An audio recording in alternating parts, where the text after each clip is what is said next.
Hello, everyone, and welcome to the ninth episode of the Rollcast, where we will be talking about what we've been playing, what we've been reviewing, reviews in progress, and then some of the updates on various games that have been through some various interesting updates recently. So if you want to start with your Gamescom, James. Yeah. that. Just a side note, if anybody's been following the Dark Souls stream me and Joe have been putting up, you probably haven't as of late because it's kind of fallen off a cliff there, but it should be coming back soon. When things get busy, things get busy. Exactly, so stay tuned for the Dark Souls content, but yeah, apologies for that one. But yeah, moving on, Gamescom. There's 3 games really I've got my eye on from Gamescom. Oh my. 3 whole games. 3 whole games. 3 whole games. Sekiro is probably the biggest. Just remind me what that one's about again. Is that the samurai one? Yeah. Sekiro Shadows Die Twice. It's the new FromSoft game. Oh, good God, I remember. I remember the gloriousness that was that at E3. It looks pretty damn good. Like, I'm not gonna lie. For a demo build, it's the gameplay I've seen from like channels like obviously Vati and Epic Name Bro, guys like that. The gameplay that they've managed to go out and record and then talk about, it looks. Ooh, I haven't managed to see any gameplay. Yeah, it's. I think we're like 7 months out from launch, but the game looks like it's in a playable state. Like, it looks beautiful. Like in 4K, it just looks amazing. Shame I can't run it in 4K. But well, it's basically a Samurai Dark Souls with way more verticality. The grapple hook system looks to add like a whole new element to the game where you can just basically grapple hook to tops of buildings, trees, and then like get the drop on your enemies. It looks pretty cool. I think the biggest gripe people are having with it is the fact that you can't make your own character and it's way more linear. Yeah. It's not BG centric, it's more of an action game, more like a hack and slash. But do you reckon it's in chapters kind of thing? Yeah, perhaps. I think the level design is going to be very similar to Dark Souls because obviously like FromSoft's not going to abandon like what works well in their games. So I think the levels are going to be very Souls-like, where you've got different paths and maybe hidden secrets in the levels. But as a whole game experience, I'm pretty sure it's going to be more of a linear hack and slash kind of action-focused game, which is fine. I mean, they're entitled to try something different, but it looks for the setting as well. The game just looks really, really cool. I don't know about you. I don't know if you're excited to play it, but I'm excited. With the way Sony presented it and everything at E3. Yeah. I mean, I'm a total fan of the guy with the flute playing his little tune. So yeah, it looks really good. The way the field was kind of reacting and the physics and all of that when he was riding through it on the horse as well. Yeah. Well, yeah. I mean, the ambience looks pretty amazing. Not gonna lie. Yeah, like the game world. So what's different about the mechanics, apart from the grappling? Well, it looks like there's a new dodge system, which is very interesting. I've seen like breakdowns of gameplay where the hitboxes are incredibly like tight to the character in the sense that I've seen guys like the enemies thrust a spear in their face and it's like narrowly missed their ear. It's been that close. And it looks like your character just like sidesteps it. It looks really cool. And then like you can hit like a devastating combo because I mean I think this game's all about offense. Like even the defense is offense, you know.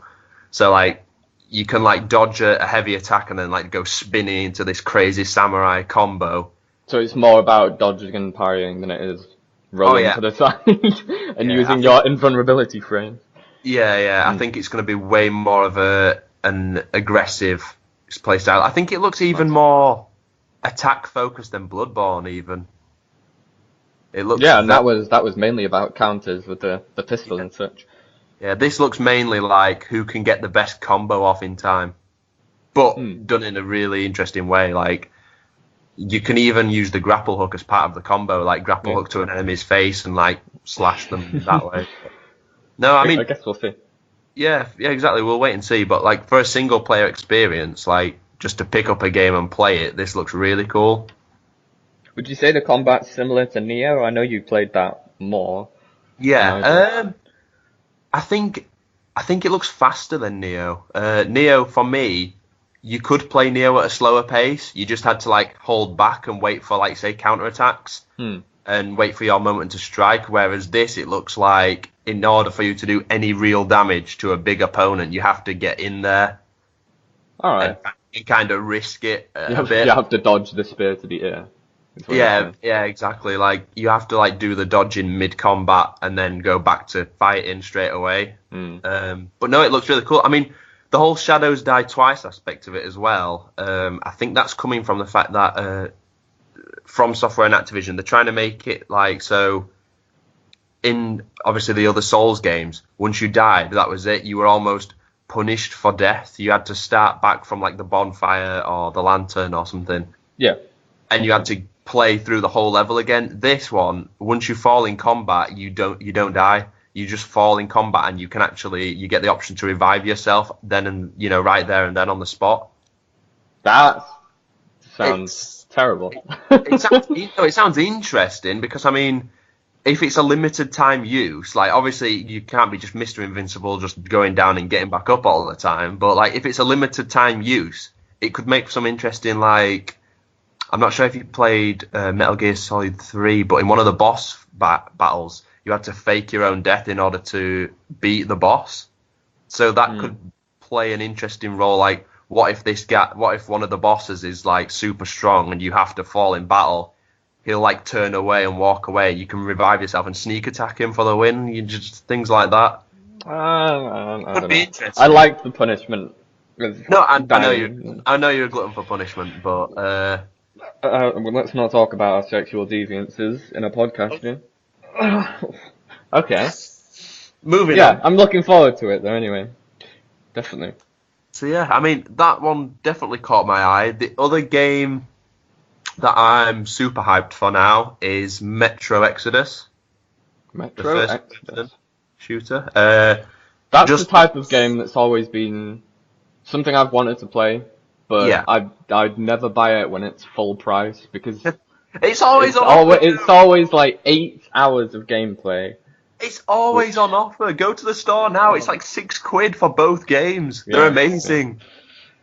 Seriously, I can't hype it up enough. I think I bought Last Light on a whim, and it turned out to be like one of the best shooters I've ever played. It's so.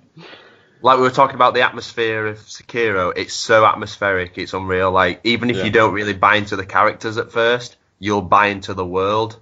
So, like, even if you're like, I don't really know what's going off here, but the whole, like, the whole world that it builds around you just sucks you in. It's like, okay, I'm in Moscow, it's been completely destroyed, and now we have to live underground. And for the brief moments that you actually get a glimpse of the life above ground, it's absolutely terrifying. You have to scavenge for mask filters and ammunition, and all the while there's these absolutely terrifying mutant creatures hunting you down.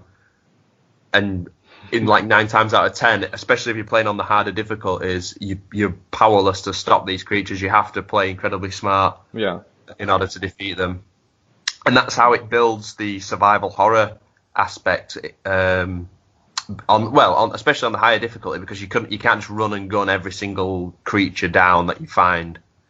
There's some very, very specific like creatures you want to avoid at all costs. Like I think in this game there's like a grizzly bear mutant creature that looks like a big thing to avoid.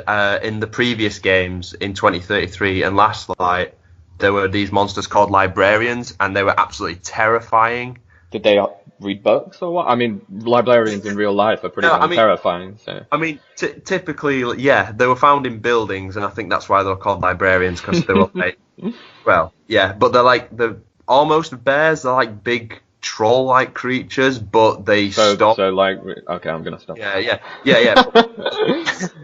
They like stalk the player, they stalk Artyom, and then like they'll pull you through walls and stuff and just jump out at you, and it's just like you've just got to run away from them at all costs. I mean, there's even certain situations with these things where it thrusts you into a room with one, and you know that if you take one hit it's going to like rip you in half, but their eyesight's really poor.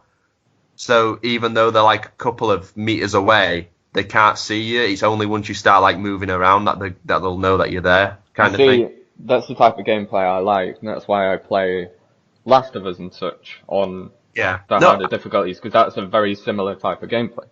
Honestly, I think if you played either one of the two games that's available, you'd love it. That's why I'm so hyped for Metro Exodus. Like, the trailer that they showed at Gamescom as well, it's kind of, well, not put me at ease, because I know from the reveal trailer it looked amazing, but it's got me even more hyped, because it's like, yeah, we know that the guys who play this, yeah, you like the first-person shooter aspect, but you also come to this franchise for survival horror as well. And the trailer that they showed was very heavy on the survival horror. It starts off like all nicey, you know, oh, look at this nice world that we've created above ground you can explore. And then out of nowhere, like, you get derailed, it's just chaos and confusion. Yeah. And then it just completely changes tone, and you're like in a dark forest. There's like glowing eyes looking at you through the trees. I'm gonna have to watch this gameplay now. It sounds pretty good. You don't know where you are. You're running through the woods. There's like creepy cults in the background. There's all kinds of creatures stalking you, and then like you come face to face with some of like the actual horrors of the wasteland, essentially. But no, it looks really cool. I can't wait to play it, to be honest. It sounded pretty good. It does. I mean, it looks like they're just keeping the same theme but expanding on the world, which is something to be excited for if you're a Metro fan, I'd say. Cool. I'm glad, mate. I'm going to watch the gameplay, I think, after this. I'd recommend it.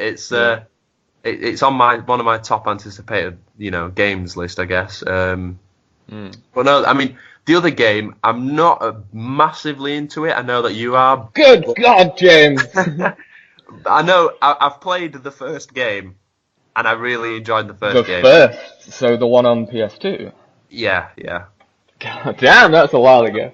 But basically, I've played the one where the girl comes crashing through the wall on a motorbike. I'm pretty sure that's the first one. I can't remember, perfectly honest. Yeah, well, it was a cool game. You fight a giant spider all the way through it, and it's pretty awesome. He's one of the most iconic boss fights ever, and I can't even remember his name, so that's great. But that's wonderful. Yeah, Mr. Giant Spider-Man, I give you 5 out of 5 stars for boss fights, but yeah, it's DMC 5, Devil May Cry. I doubt we'll be seeing the big Spider-Man in this one, though. No, you spoilers for the first game. I think you're killing pretty good. I think so. That is definitely one I'm majorly looking forward to, though. I've loved the Devil May Cries ever since playing them on PS2 when I was a wee little kid and probably shouldn't have been playing them. But it's exactly my type of game. It's exactly my type of game. Yeah. The whole, how slick everything is. I mean, I'm the type of person that liked even the one that most people didn't like, the Devil May Cry without a number that we shall not name, where he doesn't have white hair. I think even that type of game, I just love the style of it. I love the combat. I love the potential in the combat. It's one of those games where you could play it for a year and 2 years and still not have mastered everything that's possible to do in the combat system. That's cool. Yeah, I mean, the DMC, I know everybody got a bit salty about that game, but I liked it. It looks so stylish and so different, but at the same time keeping what made the games good essentially at its core, I guess. Yeah, and I think that it did. I think what most people didn't like were the characters. Yeah. And to be fair, he's not as good as Dante. He's not as good as Nero. He's not as But Dante's back good in as the this other one. characters. Hopefully, yeah, he was in the trailer. Well, I honestly want to play as Dante. I don't like this Nero fella. I don't want to play as him the entire way through. I want to play as the actual cool character. So even you didn't like the character, but you enjoyed the game regardless? Yeah, I enjoyed the game. I enjoyed DMC just for the combat. Yeah. For the style, for the music. I love the music. I like the music in all of them. Definitely. So, from the gameplay, it's looking real similar. to the rest of them as well. The only addition so far being the arm that you can collect, and the arm lets you use special different powers and combos, Ooh. which looks quite interesting. Something that isn't in the past games as much as well is the grapple. In the gameplay trailer, he's constantly Like Sekiro. grappling around like Sekiro, grappling to enemies, swinging them up in the air, and then grappling them again and throwing them back down to the ground. Looks like it'll be quite fun to use that a lot more in combat. Like you did have a grapple in the other games, but Yeah. this one's a lot more combat oriented, it seems. I'm just hoping that partway through the game we get to play Dante again, as opposed to this crappy guy with short hair. That's all it comes down to, the length of his hair. Yeah. Yeah. Well, he doesn't have the cool bike either. Did you see that fucking bike? Yeah. I like bikes in real life. That bike was a beauty. It looks pretty damn cool, I'm not gonna lie. It does look pretty cool. And the gameplay is showing promise. Very similar to the old DMC. But I think if anyone's talking about the DMC that people didn't really like, the gameplay was the good part of it. So Yeah. I'm looking forward to it. I'm looking forward to trying it. I don't know release date. I should probably find that out. But I'm It's pretty good. sure it's March. I will just have a look and see. I'm pretty sure it is. I mean, Sekiro comes out at relatively the same time, so you we've might got have, we've got a kind of drought at the moment in games to me. yeah. So you But- might have to you might have a hard choice on your hands. But no, Devil May Cry 5 is out on Xbox One, PS4, and PC March 8th. Okay. Yeah, but in current months we've got a kind of drought of games to me. There's not much to play. Yeah. But come October when Red Dead releases, after then it's just a stream of Yeah. games I've been looking forward to for a long time. I should Yeah. pick up God of War at some point as well. God of War seems quite similar, so I should give that a try. Yeah, there's so many games that are out actually that I really want to try. Like you say, the DMC universe, I'd like to explore that more. But there aren't many coming out recently, but there are loads of games that have had brilliant updates, if I don't mind saying. oh yeah. Moving on, As a segue, we don't have Scott here, but we can do our best. that's pretty damn good. Such as No Man's Sky, which is a game that came out in 2016. I know that because playing it recently, I checked when my last save was, and it was basically on the release day because of how bad it was when it was released. Yeah, At some day in 2016. And that has massively improved. And I've only played it for a few hours, but I will be playing it a lot more, and it's and you can really already different. tell it's improved. Oh, definitely, vastly. So when you started in the old one, you started next to your ship.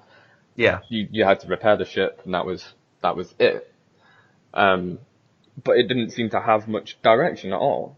Whereas now, even when I open the menu, I've not had chance to do it, but I already know you can do things like you can build a base, you can automatically refine minerals, you can build like a settlement kind of thing. right. I've already had people join.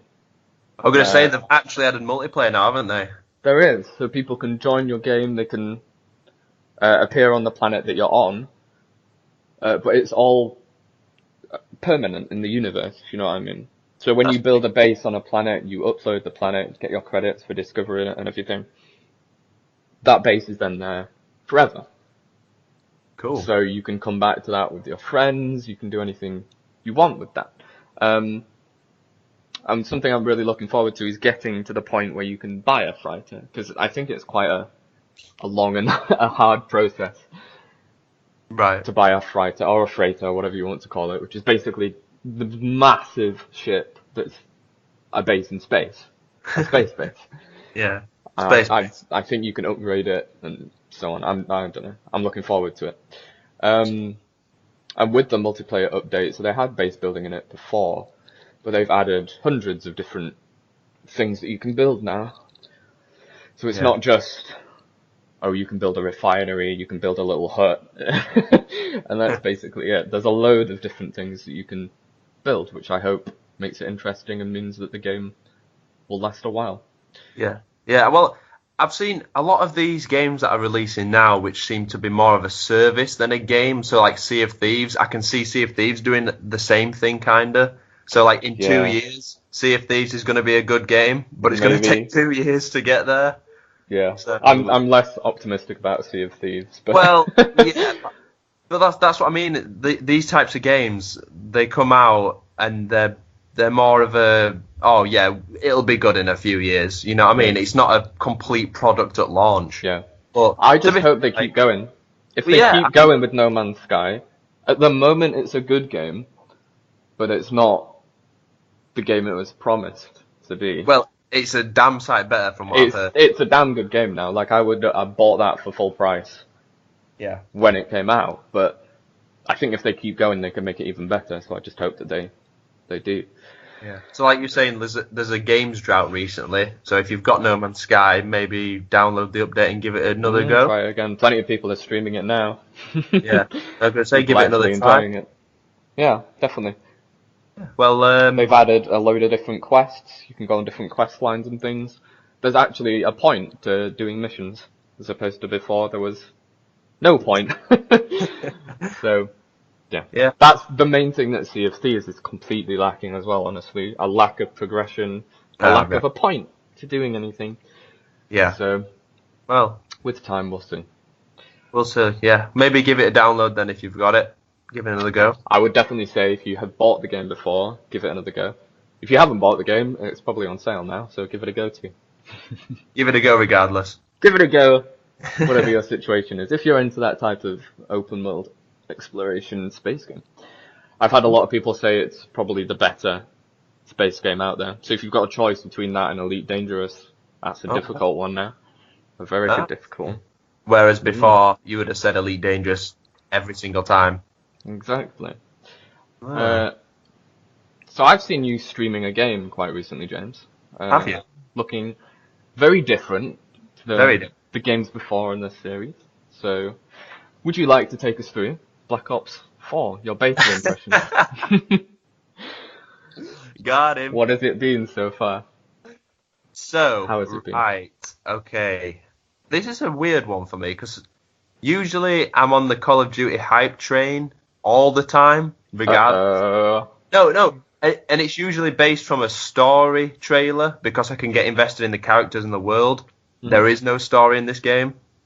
So, yeah. Hopefully the zombies and the blackout mode hold the game up, basically, and give it a sense of, I don't like world building, like we said with the other games. Hopefully it gives it a sense of, yeah, this is what what the game's about, essentially. Yeah. So, But what is the blackout mode? Because I've not heard of that before. The blackout mode, the beta's coming in September, so quite soon. And the blackout mode is basically Call of Duty's version of a battle royale game.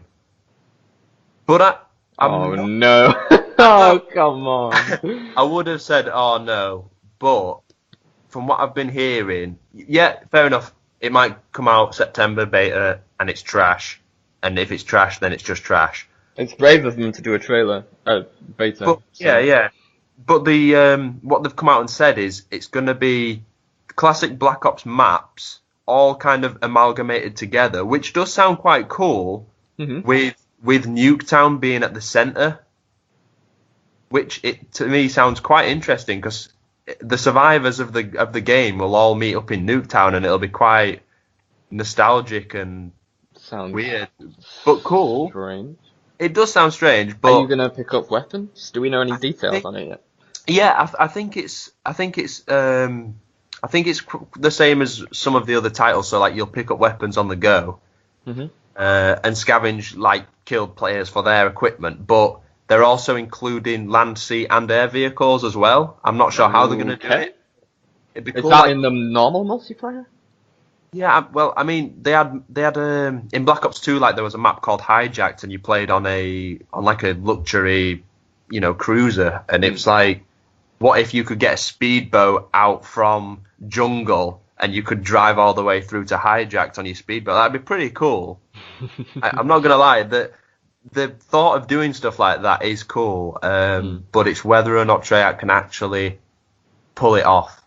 That's why I respect that they're doing a beta. Like, that earns them a bit of respect to me, because if it is a flop, no one is gonna buy the game. Exactly, yeah. It's kind of all hinging on this mode, to be honest. Like, people don't want to admit it, but it is like multiplayer. Yeah, it's more or less the same year on year. Mm-hmm. Zombies is always going to have its own crowd, but the sales, it's going to come from Blackout. So then they need to nail it. They've got no story. They're hoping that zombies and like the specialist characters from multiplayer hold the game up in terms of story. So in terms of gameplay, people are going to be looking at the Blackout mode for whether or not they're going to even buy it, really. So see, I've gone off zombies. Well, yeah, I mean, a lot of people have. They've been making it progressively. I don't know how they're making it worse, but they are. World War II, that zombies mode was just. I'm a bit split on World War II because I've got all the DLC maps for the game, and I can safely say that some of them have been stinkers, definitely.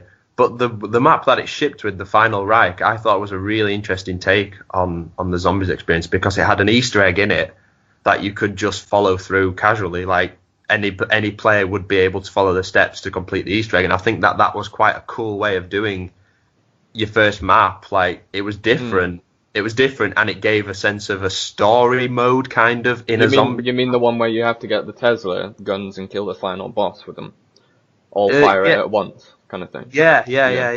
I mean, there was a hardcore Easter egg in that zombies game mode, but the casual one, like, I could complete it, and I'm not exactly the brightest spark, I guess, when it comes to stuff like that.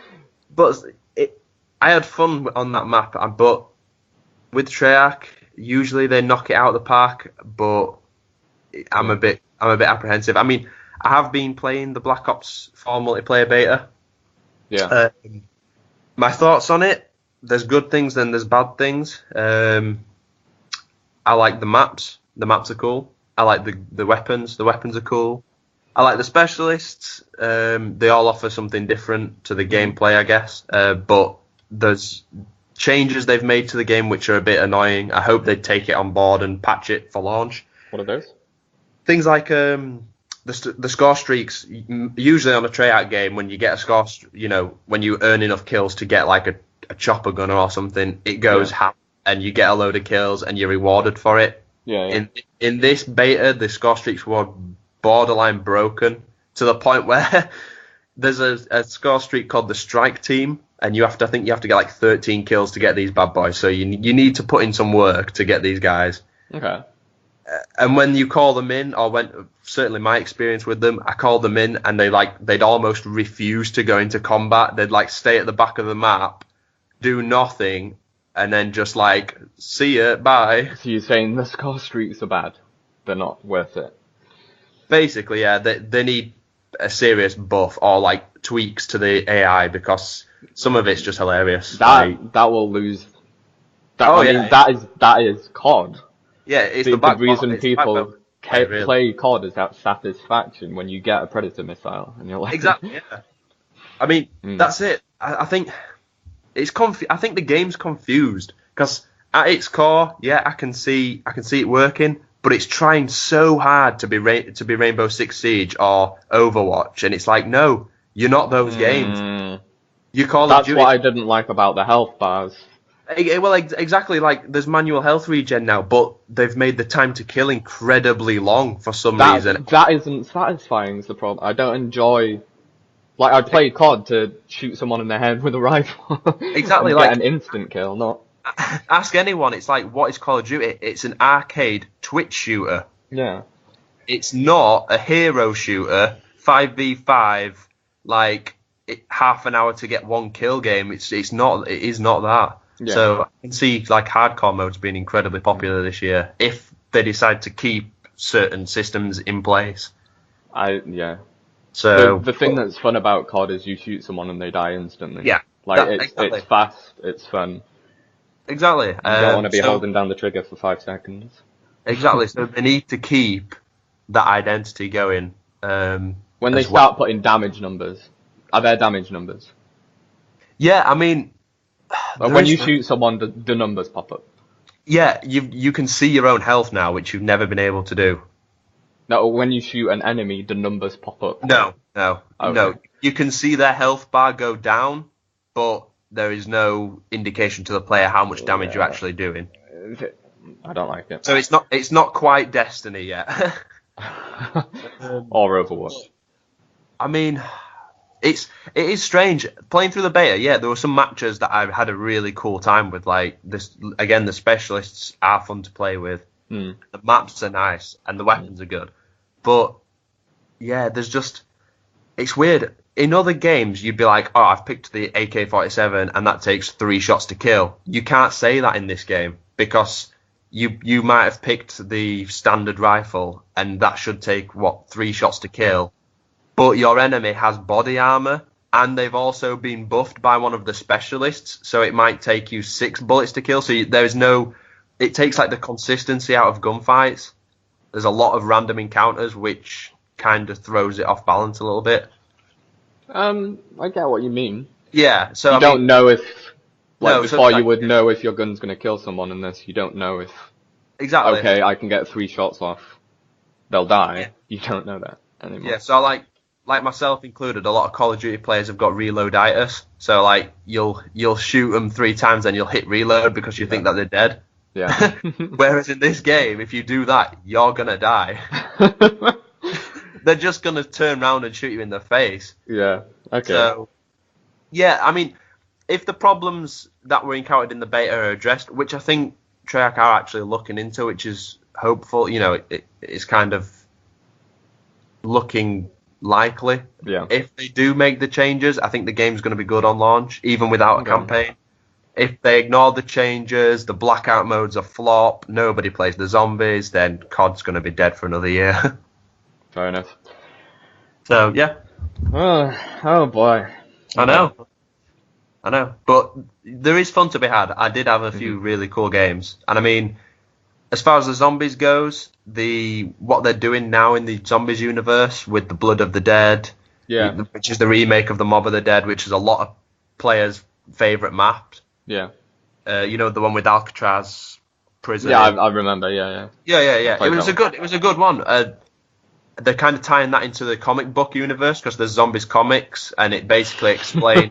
The Black Ops 2 storyline, and like it's tying it into this Black Ops 4, which is in between 2 and 3. So it is a bit convoluted, but yeah, I'm not gonna lie, I don't really care about zombies story. Well, yeah, I mean, maybe fun to play, but again, it's another wait and see kind of scenario. Hopefully, the Black Ops 4 Blackout beta is fun. Yeah. Hopefully. Oh well, we'll see. I liked World at War 2, so I'm hoping it's good. So that was a good game to play for a while. So I guess we'll move on to what we've been playing, James. Do you want to go first, or shall I have the honour? Well, seeing as I've been boring everybody with Black Ops 4, I think we should go. Okay. Well, I'll start with Monster Hunter World. This is a game that's been out for a very long time, but I only recently got to play about a month ago. I have been addicted to it, so I have almost finished it now. It's a game that I never really played. I did play the first one. I don't know if it was the first one or not, but I played the one that was on PS2, I believe it was. Yeah. I think that was the main one. And I couldn't get into it on the PS2. I just played it for a little bit, took too long to kill a monster, and I'm going to say that is something that's still a bit of an issue to me. Does it take a while to bring a beast down? It takes a very long time. The most fun I've had with the game is when I start being able to kill the monsters pretty quickly, honestly. Yeah. And it is something that takes a while to get used to, because you play each hunt, you start a hunt and then you play it on a map. You can see the map, and it's kind of like an arena. It's basically just a big arena where you hunt a monster down, you have to track it, you beat it up a little bit, then it runs off, you beat it up some more, then it runs off, you beat it up some more, and then it dies. Which, admittedly, when I first started, wasn't that enjoyable. I had to give it a few hours, so I think it's a game you have to play for a few hours and deal with timing. Yeah, deal with the differences, because it can seem a little restrictive compared to all of the open world, short-term satisfaction games we play now, where it takes no time to kill something. Yeah, so you wouldn't say it's just a pick up and play straight away kind of game? No. It's really fucking convoluted. Ah. All of the stats, all the different weapons, all the weapons have different move sets, and the move sets, some of them are a bit harder than others. It takes a very long time to get used to. It's different in the fact that when you press a key as well, you are locked in an attack animation. Oh. Now, with things like Dark Souls, that attack animation's very satisfying, even when you're using the Ultra Greatsword. Yeah. You press R1, you're locked in the animation for a good second, and if you can't do anything during that time. With Monster Hunter World, when you're using one of the massive great weapons, you're locked in that animation for what feels like 5 seconds or so. Oh, right. Like, it's balanced that way because the monsters have a long time as well to attack. So, you have a long attack time, they have a long attack time. You have to time your attacks for when they're recovering, kind of thing. That's the strategy that comes from the game. But if you're used to all these fast hack and slash games, it can feel really unsatisfying for the start. Until you get used to it, and you're actually good at the weapon you're using, it feels really, really clunky. Ah, right. I'm not gonna lie. And I did start getting frustrated early on, just because of how clunky it feels. But once you get into it, once you learn what all of the stats mean, and once you find your favourite weapon, like my favourite weapon was there's a sword and shield that you can use, and you attack with the sword, and then it charges up the sword, and you use the sword to charge the shield, and you can turn the sword and the shield into an axe. You shove the sword into the shield, and then it becomes an axe. It sets on fire, and you can explode things with the axe once you've charged it up. That's my favourite weapon.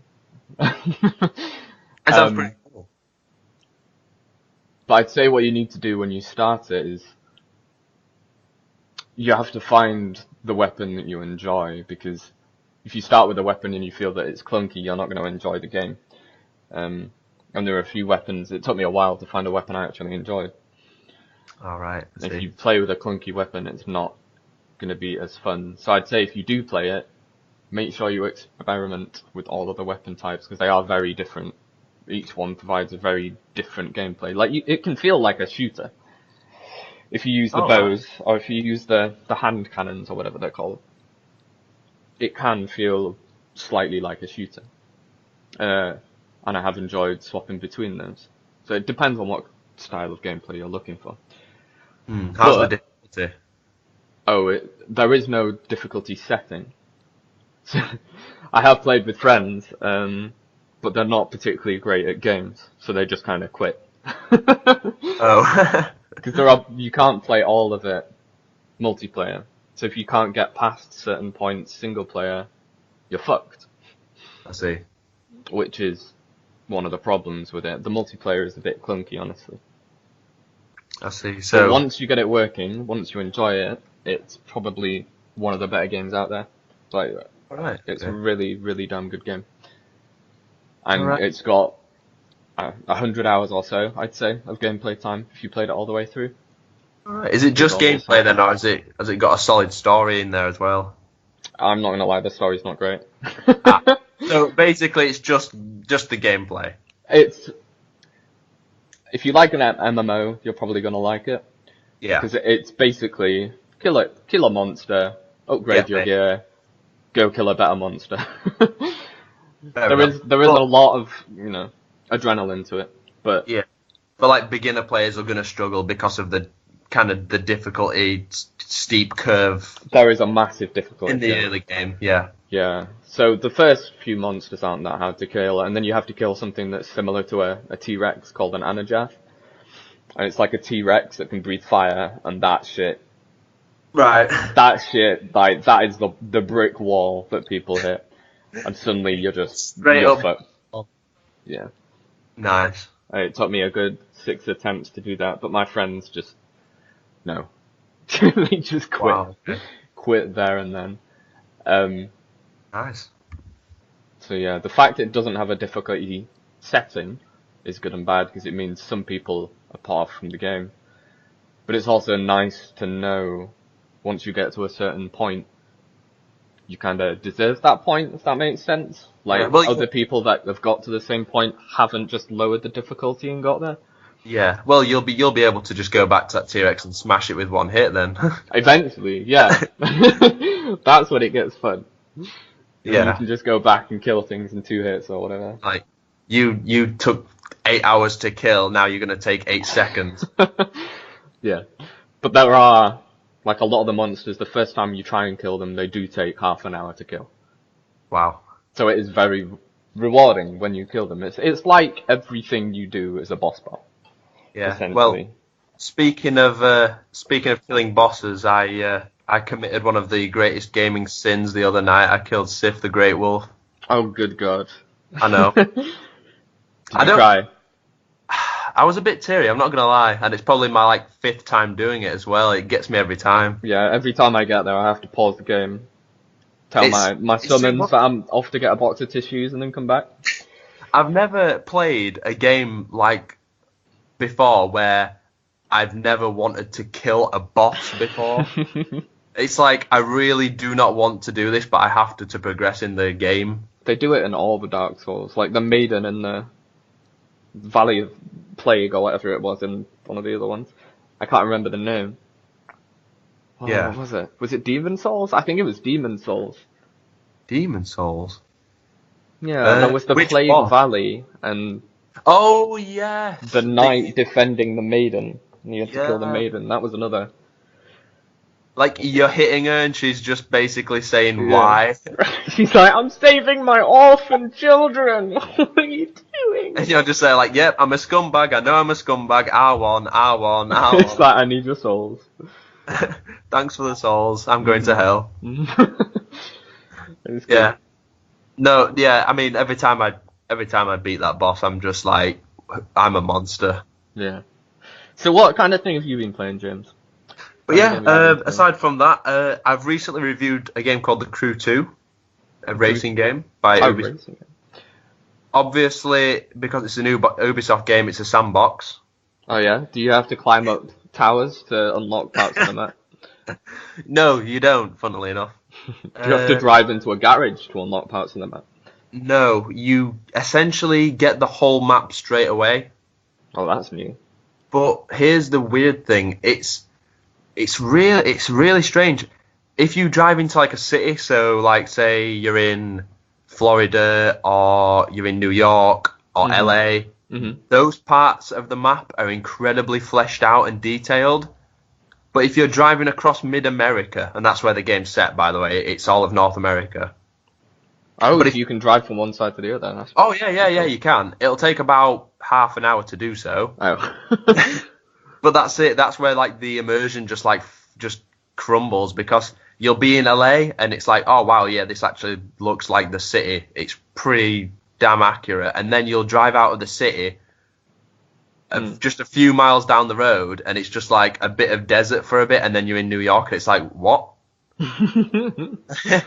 There's no other way to do it, but I get what you mean. Well, yeah. I guess, but the game's main selling point is get a crew of friends together. It's literally in the title. Get a crew of friends together, go explore and do some races, and you can't even do that. It's like you get forced into races, single player, and it's like, okay, now you're in New York speedboat race. Now you're in LA doing a drag race. It's like, sounds like GTA Online.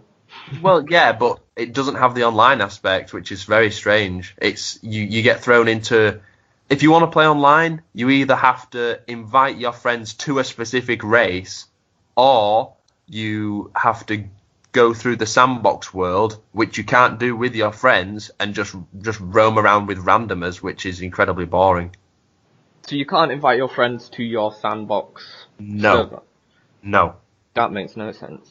Exactly. It is very strange the way they've handled it. And I mean, the races and the detail and the vehicles, it's all top notch. They've done a really good job. Like, one thing I'll give, my hat off to Ubisoft for is they can recreate a city. Like, they're probably the best game studio in the world for that. Like, look at Ubisoft. Like, yeah, Ubisoft. Like, look at The Division or even like Watch Dogs. They're not great games, but they pull off an authentic city, and that's what the Crew does as well. It feels like it's got the foundations, but it doesn't do anything with them. So you're saying Ubisoft should go into city planning as opposed to game design? Well, I think they should just go into putting more content in their great-looking cities. Maybe they should just have someone else develop the game, and they can make the layout of the city, I think. No, I mean the actual content is okay, but it's very, you go to this race, do this, go to this race, do this. They market it as like a sandbox with your friends, but there is no sandbox with your friends. It doesn't exist. Like, it's either you either do this race or you're just bored driving around a really nice looking city. Oh yeah, I don't quite understand that design decision, but well, yeah, I mean, who knows? You can't. Another misstep with the online feature. You can't even race other people. It's if you do get your friends into a race, it's you and 3 other friends versus AI. You can't race like other people online. You can't race only other people. There's always AI then. Yeah, it's always AI. So, kind of a misstep on the part there, but I mean, these are really strange design decisions. I'm not gonna lie. It is a strange decision, because you'd have thought a game like that would have just benefited from just as many online features as possible. Yeah. But it's like they're intentionally holding themselves back for some reason. I don't know, man. I mean, other than that, if you're looking for a fun, racing game that combines pretty much every form of motorsport going, then yeah. Well, you can drive planes, you can drive boats, you can drive bikes, you can drive hovercraft. There is content there. It's just what it does with it that it doesn't really make sense, and it really does hold the game back. Yeah. And so does the story as well. I mean, one of my biggest issues is you'd have thought that the Crew would have meant like what it says on the tin, like, okay, we need to get a crew together. It doesn't. The whole premise of the entire game is just get more Facebook likes or get more Twitter followers. That is it. That's the story. It's just get famous, get money, get mad, I guess. It's not great. Okay. Yeah, I mean, if you can look past all that and you just want to race some cars, then yeah, it's a good option. But other than that, I mean, there's other games out there that do it better, I'd say. Sounds like it's a decent game if you don't really want to play with friends and prefer playing with randomers as well.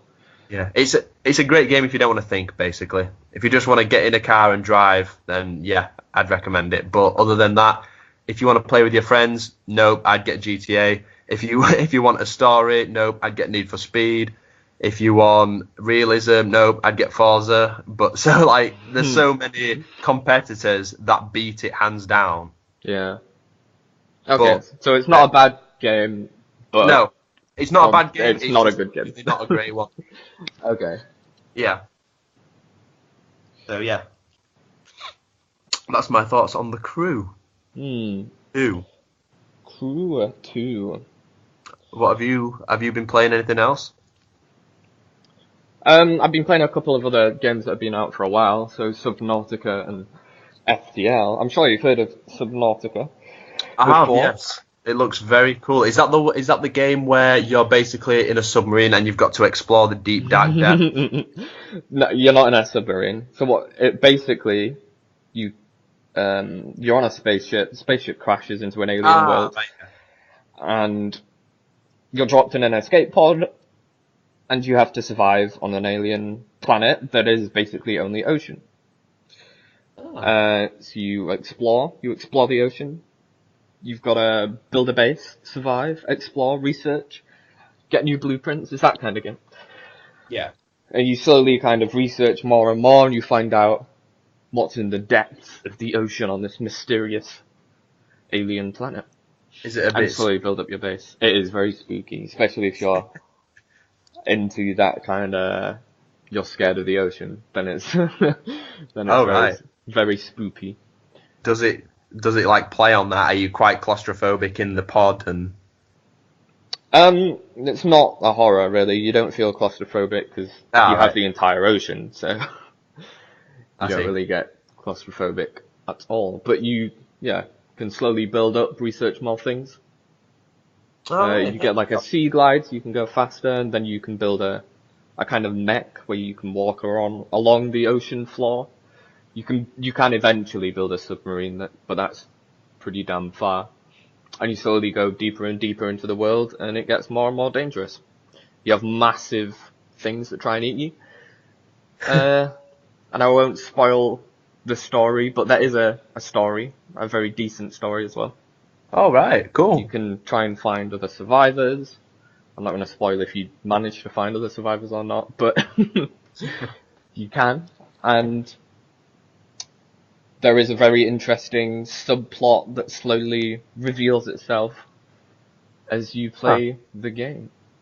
That does sound quite interesting. And is there specific goals in the game, or do you just explore and then the story unfolds itself as you're doing that? A bit of both. So you do get slow nudges, kind of like you've got a radio and you'll hear a distress signal from another escape pod and things like that. And the ship that crashes, you can see it in the distance, and that's always a distant goal to kind of get back to the ship and see what's in there. See if there are any survivors in the ship, or if you can loot the ship, whatever. I think that the main point of it is to go ever deeper into the cave systems and such, and find out what's down there. So there are some very dangerous and strange beasts that you can find, like teleporting squids, things like that. A key point of it is you can never kill the things that you're trying to fight. The most dangerous weapon you get is a knife. So good luck taking out a sea leviathan that can literally eat your submarine with a knife. That sounds terrifying, and it's not a horror game. Yeah, it lends an ever-present sense of danger. Yeah. Mm. Oh, right, okay. One of the most fun things in it, for me at least, is the base building though. I'm very much into that type of game, if you can't tell. Yeah. Well, speaking of base building, it's not really that, but Jurassic World Evolution is a game that I've been playing recently. Is that like Roller Coaster Tycoon? It is. I mean, if you've ever had Zoo Tycoon, it's very similar. Or even Jurassic World, is it Genesis? The previous one, the other pack builder game that came out way back when. Yeah. But no, I got it just because I'm a fan of the series. I thought, what the hell? There's a game drought, like you say. I'll try something different. I was interested in that actually. Yeah, so I just picked it up, thinking, I'll give it a try, and it's really good. Like, that's all I can say. I mean, you start off simple. You get it's just basically like a small park with herbivores like Suchomimus. Not the Suchomimus. Like, so you've got like Triceratops. You've heard of Triceratops? Yeah. Guys like that at first. Just nice little dinosaurs, and then you work your way up to like getting big T-Rexes, Indominus Rex, all of the nasty guys. Yeah. From the films, but no, it's really cool, and a nice touch as well is it brings in the voice actors from the movies. So like you've got Jeff Goldblum in there. Oh, okay, I like that. Nice touch. So every decision that you make, so if you say release a pack of Velociraptors, you'll have Jeff Goldblum pop up and be like, not too sure about this decision. So like it is cool, and there's like banter between like say your security division versus your entertainment division. they'll try and... Can you kill everyone in the park? Yeah, you can. Nice. That's all I needed to know. It says that you can save your game and then release all the dinosaurs. It does work like that, so... You can even build exhibits around people, so you could just build an exhibit around a load of tourists and then stick them in with a T-Rex and see what happens. Wow. So it's very cruel, but yeah, I'm not gonna lie, I have done it. Yeah, well, you would. You just want to see what happens when you do it, don't you? Yeah, I mean, and it sounds cruel, but one of the most fun things about the game is once you unlock Isla Nublar, which is obviously the big island from Jurassic Park. Yeah. Get unlimited funds, so you don't have to worry about any money constraints. So you could just make like the park of your dreams with any dinosaur that you've unlocked up until that point. Yeah. So one of the most fun things to do is to make a huge paddock and have like dinosaur matches. So like, can the T-Rex take down the Spinosaurus? Round one. It's really, and again, I'd be lying if I haven't done like a dinosaur battle royale, because I have. No, I know you've done a tournament. Oh yeah, you have to. You have to. You have to. And yes, the T-Rex is a definite strong candidate for winning. Yeah. Surprising though, the sauropods are good, and they're the big, like big Brachiosaurus type dinosaurs with the club tails. No, not the. I mean the ones with the really long neck. Oh, Bronchosaurus. Yeah. Guys like that. They're fucking massive. Yeah. Well, there's only like one dinosaur in the entire game that can actually kill them, and it's the Indominus Rex. The Indominus Rex, James. Well, I think that's all that we have time for this episode of the Rollcast. So, thank you everyone for tuning in. I hope you enjoyed our going through the games that we're playing and what's coming up and our latest views into the gaming world. So thank you for listening, and I hope you join us next time. As always, you can visit us at the website at tryrolling.com, and we have the rest of our podcasts on our YouTube channel or our SoundCloud.